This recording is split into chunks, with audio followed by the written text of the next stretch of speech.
To the CBC 1908 lecture series, जिसमें हम आज कर रहे हैं लेक्चर 4। लास्ट लेक्चर में हमने बस एक क्विक क्विज कर लिया था और आज हम कंटिन्यू करेंगे हमारे फर्दर डेफिनेशन से। ठीक है, यानी जहाँ से हमने छोड़ा था वहाँ से कंटिन्यू करेंगे। बट उससे पहले हम लोग रिवाइज़ करेंगे पुराना। तो सेक्शन 2 में हमने जो डेफिनेशंस पढ़ी थी वो है ये सारी। ठीक है, सबसे पहले हमने 2 क्लास 1 में देखा था कोड। ठीक है, CPC सिविल प्रोसीजर कोड। तो सबसे पहले डेफिनेशन किसकी, हमारी कोड की। एंड कोड में क्या आता है, कोड के अंदर शामिल होते हैं रूल्स। ठीक है, संहिता के अंतर्गत नियम आते हैं। तो ये जो नियम यानी कि रूल्स हैं, ये हमें कब मिलते हैं, जब हम 18 के हो जाते हैं, तब हम कहते हैं माई लाइफ माई रूल्स। तो 2 क्लास 18 में क्या डिफाइन किया गया है, 2 क्लास 18 में हमें डिफाइन किए गए हैं रूल्स। ठीक है, क्या डिफाइन किए गए हैं 2 क्लास 18 में, हमें रूल्स डिफाइन किए गए हैं। और रूल्स क्या होते हैं, वो जो कि फर्स्ट शेड्यूल में गिवन है या फिर सेक्शन 122 बनाए हैं, वो होते हैं रूल्स। तो 2 क्लास 1 में हमने देखी कोड की डेफिनेशन और 2 क्लास 18 में हमने देखा रूल्स। फिर हमारे 2 क्लास 2 पे, जिसमें हमने देखा डिग्री को। Degree means the formal expression of an education which so far as regards the court expressing it conclusively determines the rights of the parties. Parties के राइट्स डिटरमाइन करती है। किस रिगार्डिंग राइट्स, उस मैटर के regarding rights जो कि controversy में है इन द सूट। अब डिग्री प्रिलिमिनरी भी हो सकती है, फाइनल भी हो सकती है।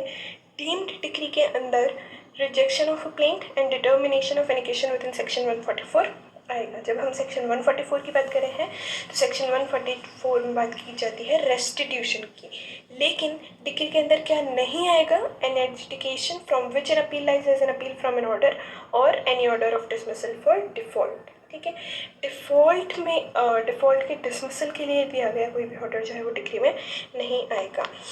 फिर 2 क्लास 2 में हमने डिग्री की बात करी। 2 क्लास 3 में हम देखते हैं डिग्री होल्डर, जिसे हिंदी में कहते हैं डिग्रीदार। अब डिग्री होल्डर कौन होता है, जिसके फेवर में डिग्री या फिर an order capable of execution जो है वो पास किया जाता है, उसे हम कहते हैं डिग्री होल्डर या फिर डिग्रीदार। और जस्ट इसका ऑपोजिट डिफाइन किया गया है 2 क्लास 10 में, दैट इज जजमेंट एटर। जिसके अगेंस्ट कोई डिग्री या ऑर्डर पास किया गया है केपेबल ऑफ एग्जीक्यूशन, उस बंदे को हम कहेंगे जजमेंट डेटर।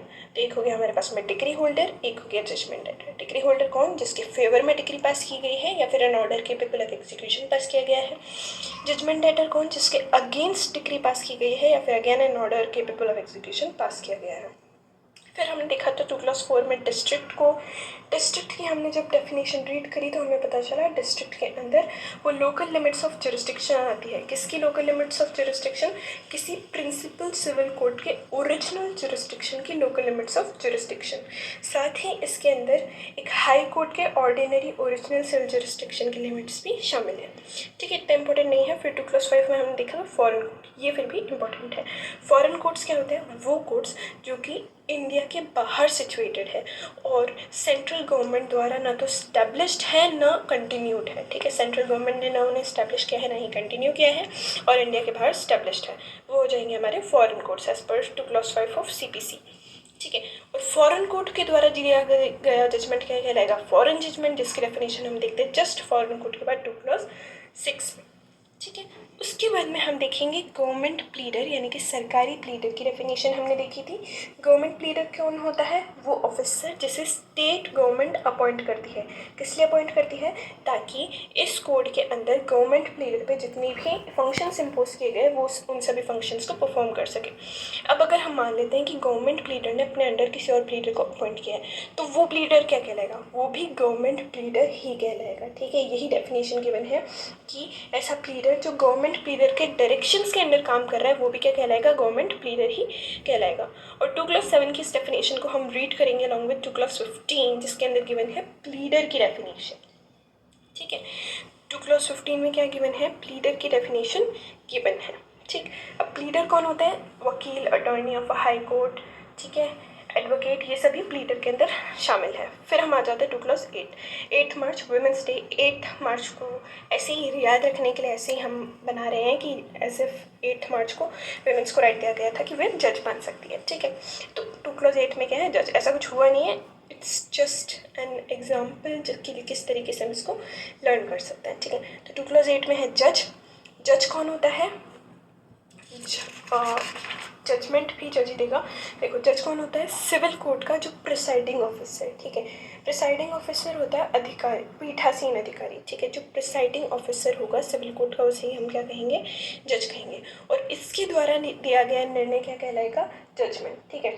जज के द्वारा दिया गया स्टेटमेंट, और वो स्टेटमेंट कैसा होना चाहिए, वो स्टेटमेंट डिग्री और ऑर्डर के ग्राउंड्स पे दिया गया होना चाहिए। डिग्री या ऑर्डर नहीं है वो, उनके ग्राउंड्स पे दिया गया स्टेटमेंट जज द्वारा क्या कहलाएगा, जजमेंट। तो 2+8 में हमने जज की डेफिनेशन देखी, जो कौन होता है, सिविल कोर्ट का प्रिसाइडिंग ऑफिसर, जिसने क्या दिया, जजमेंट दिया। जजमेंट क्या होता है, statement which has been expressed on the grounds of degree और ऑर्डर, ठीक है। अब जजमेंट डेटर की डेफिनेशन हम ऑलरेडी समझ चुके हैं। कौन होता है जजमेंट डेटर, जिसके अगेंस्ट डिग्री या फिर कोई ऐसा ऑर्डर कि which is capable of execution जो है वो पास किया गया हो, हिंदी में इसे कहते हैं निर्णित ऋणी, ठीक है।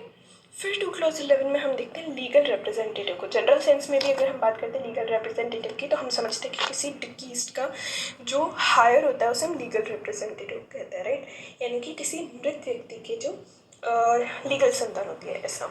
तो अगर डेफिनेशन के हिसाब से चले तो लीगल रिप्रेजेंटेटिव मतलब एक ऐसा पर्सन जो इन लॉ किसी डिसीज्ड व्यक्ति की ई स्टेट को रिप्रेजेंट करता है, ठीक है, या फिर इंटरमेडल करता है, या फिर रिप्रेजेंटेटिव कैरेक्टर में उस पर सूट लाया जाता है, या फिर वो खुद सू कर रहा है किसी पर्सन को। तो ऐसा पर्सन बेसिकली जिसके ऊपर किसी पार्टी की डेथ पे प्रॉपर्टी या ई स्टेट डिवॉल्व होगी, वो कौन कहलाएगा, वो कहलाएगा लीगल रिप्रेजेंटेटिव, ठीक है। एक बार डेफिनेशन रीड कर लेते हैं डायरेक्ट से भी इसकी। Legal representative means a person who in law represents the estate of a deceased person and includes any person who intermeddles with the estate of the deceased, and where a party sues or is sued in a representative character, the person on whom the estate devolves on the death of the party suing or sued, ठीक है।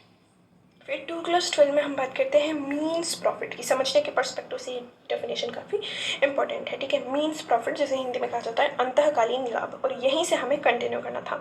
11 तक की definitions हम already last lecture में cover कर चुके थे, जिन्हें हमने अभी पूरा रिवाइज भी कर लिया। अब हम आगे बढ़ते हैं मीन्स प्रॉफिट 2+12 से।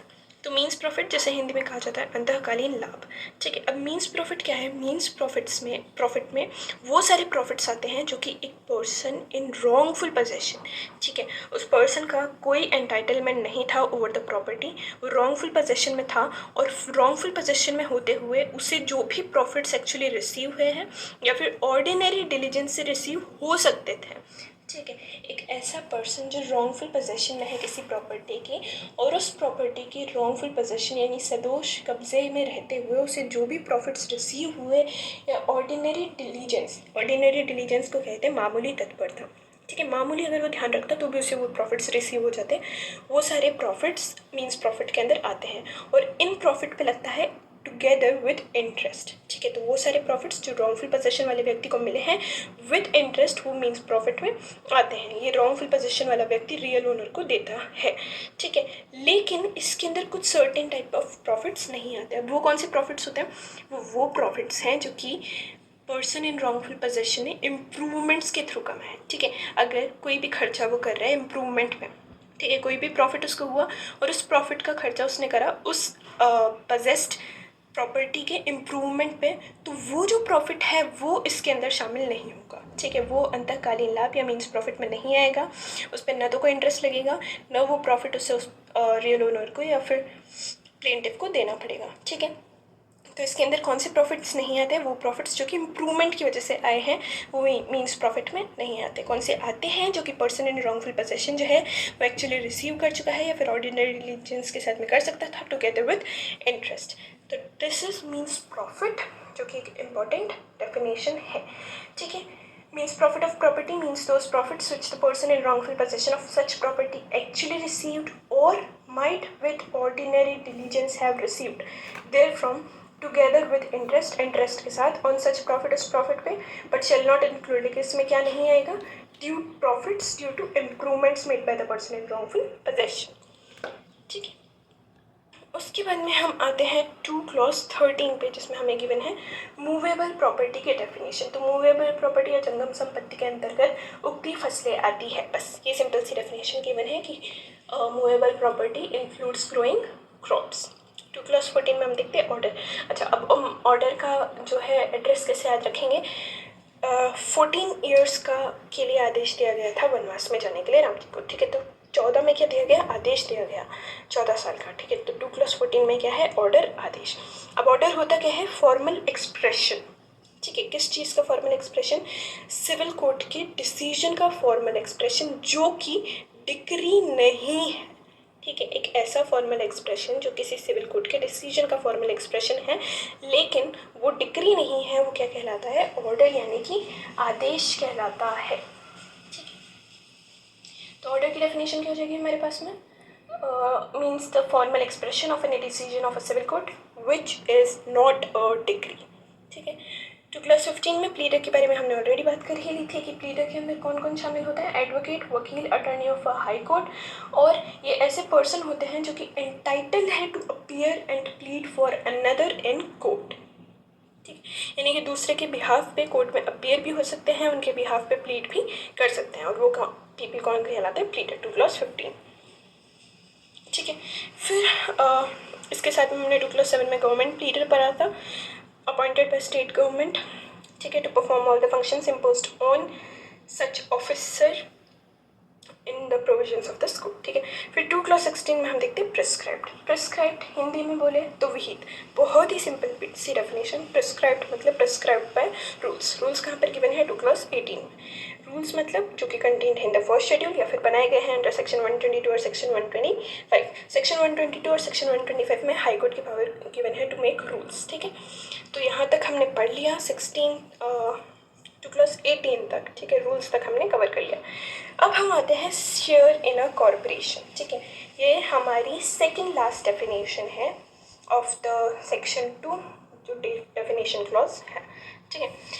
इसके अंदर किसकी डेफिनेशन गिवन है, शेयर इन अ कॉर्पोरेशन, जिसे हम हिंदी में कहते हैं निगम अंश। 2 क्लास 19।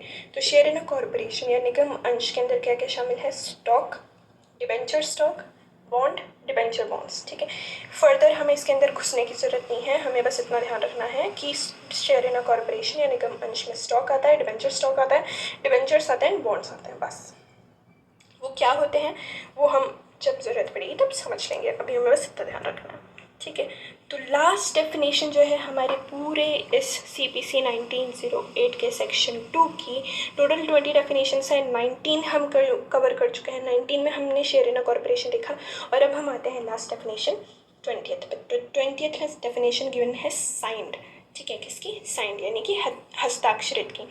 तो निर्णय या डिग्री की दशा के सिवाय, ठीक है, एक्सेप्ट ऑर्डर, जजमेंट और डिग्री, जजमेंट और डिग्री को छोड़कर स्टाम्पित जो भी चीज़ें हैं वो साइंड के अंदर आएगी, ठीक है। जजमेंट और डिग्री को छोड़कर क्यों, क्योंकि जब हम जजमेंट या डिग्री की बात करते हैं तो उसमें हमें जज के सिग्नेचर भी चाहिए होते हैं, उसमें सिर्फ कोर्ट के स्टाम्प से काम नहीं चलेगा।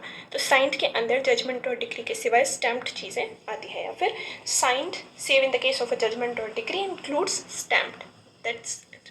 So these are the total 20 definitions provided under the section 2 of the CPC 1908. All of these explain certain terms which are important for us to understand the essence of CPC 1908. ठीक है, कहीं ना कहीं इन words का use हुआ है, और ताकि हमें वहाँ पर दिक्कत ना आए कि इस वर्ड का मतलब क्या है, इसलिए सेक्शन 2 में ये सारी डेफिनेशंस जो है वो दे दी गई हैं।